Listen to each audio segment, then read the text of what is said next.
Welcome to the show, everybody. I'm Harper Bennett, here with Ruby Sturt and Claudia Reese. And Claudia, I want you to picture the pediatric wing of a major hospital. You've got the primary care doc, the physical therapist, the neurologist, and the seating clinic, all in one building. There are murals of cartoon monkeys on the walls, and a care coordinator is literally holding your hand and booking your next 6 appointments before you even hit the parking garage. I don't have to picture it, Harper. I lived in that monkey mural ecosystem for the first 18 years of my kids' lives. It's a logistical dream.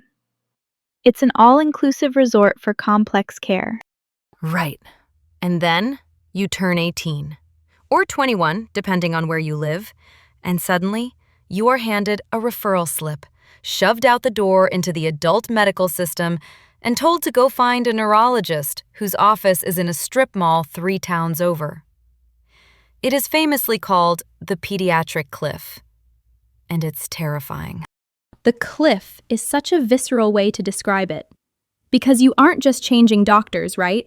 You're dropping from this highly orchestrated, family-centered model into a completely fragmented, individual-centered wilderness. Wilderness is exactly the word, Ruby, because in the pediatric system, I was the project manager. The doctors talked to me. We were a unit. When my kids hit that cliff, the whole legal and structural framework shifted overnight. The adult specialists expected my kids to be the sole stakeholders, and I was suddenly just a spectator in the waiting room. Which is exactly why pediatricians and occupational therapists like me are constantly preaching the rule of 14. Wait, 14? As in 14 years old? You start planning a transition to adult care when a kid is barely out of middle school? 14 years old. Yes. Because if you wait until they're 17 and a half to start moving those tectonic plates, you will absolutely fall off the cliff. At 14, you start the slow handoff. You ask the teenager to answer the doctor's questions directly. You have them hand the insurance card to the receptionist. You start building the muscle memory of self-advocacy while the safety net of the monkey mural hospital is still there. Building the muscle memory. I wish I had known that phrase. We started the conversation at 17, and it felt like trying to rebuild an airplane mid-flight. My son was completely overwhelmed by suddenly having to synthesize his entire complex medical history for a new doctor who had never seen him before. That synthesis piece, having to explain yourself from scratch to a stranger, is brutal. I see it all the time when we're doing accessibility consults with councils. People get so exhausted having to regurgitate 20 years of trauma and medical history just to get basic accommodations. And that's exactly why we created the medical resume. Or I guess some people call it a one-pager. Oh, I love the medical resume. Explain how you set yours up, because I have clients who do this and it is a total game changer. So, instead of dragging a 5-pound binder of medical records into a new adult specialist's office, we boiled everything down to a single sheet of paper. Top left, diagnoses and current medications. Top right, communication preferences, like speak directly to me, allow 10 seconds for processing time. Bottom half, baseline behaviors and emergency protocols. 1 page. A single sheet of paper. Honestly, that's brilliant. It strips out the emotional labor of having to verbally recount every surgery or setback. And I've actually seen some younger folks doing this as a short introductory video on their phones. They record a 60-second clip saying, "Hi, I'm Sam, here's how I communicate, here's what you need to know." And they just hand the iPad to the intake nurse. A 60-second video. That is such a Gen Z flex, and I am completely here for it. Because it centers their autonomy. Which brings us to the massive, terrifying legal reality of turning 18. Right, the legal shift. Okay, let me try to explain this without getting bogged down in the policy weeds, because this stuff always makes me second-guess my wording. But basically, the moment the clock strikes midnight on your 18th birthday, HIPAA, or privacy laws, depending on where you are, slam down like an iron gate. An iron gate is right.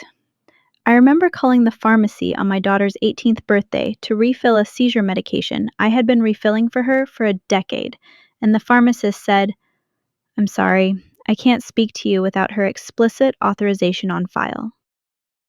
Exactly! And historically, the medical system's knee-jerk solution to that iron gate has been to push parents toward full guardianship. They tell you, just go to court, get guardianship, and you keep all your rights. But guardianship completely strips the disabled adult of their legal rights. It's a nuclear option. It is a total nuclear option. You lose the right to vote, to marry, to sign a lease. Which is why the push now is for supported decision-making. It's a legally recognized middle ground. Yes, supported decision-making. It's essentially a contract where the disabled adult retains their full legal rights, but they formally designate a team of supporters, usually parents or siblings, who are legally allowed to be in the room, access medical records, and help them weigh the pros and cons of a medical choice. Which is exactly what we did. We drafted a supported decision-making agreement.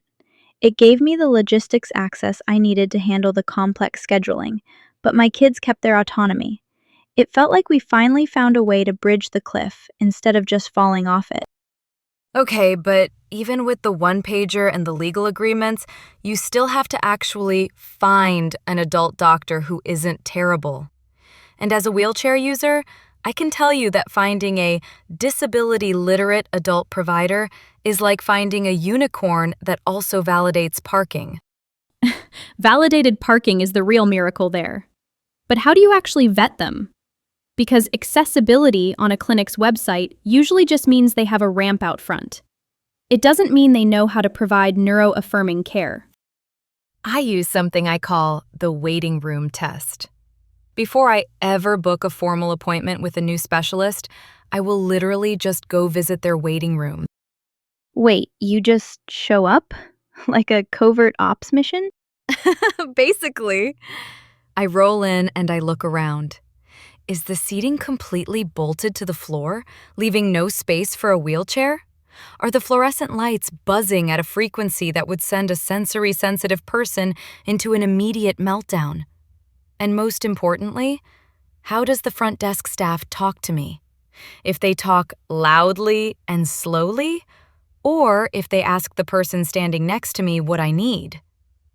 I'm out. I don't even book the appointment. The waiting room test. I love that. From a project management perspective, that is excellent pre-flight risk assessment. We also leaned heavily on the warm handoff. Oh, a warm handoff. We use that term in community policy. What does it look like in a medical setting? It means you refuse to just take a referral slip and walk away. You advocate for a joint appointment, either in person or over telehealth, where the outgoing pediatrician, the incoming adult specialist, and the young adult are all on the same call.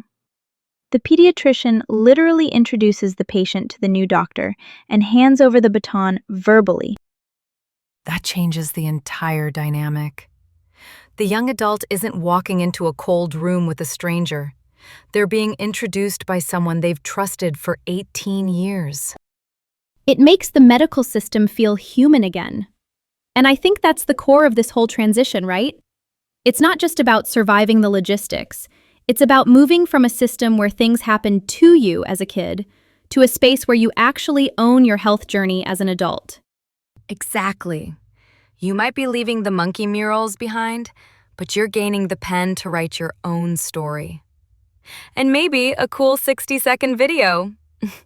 Thank you both so much for this. We'll see everyone next time.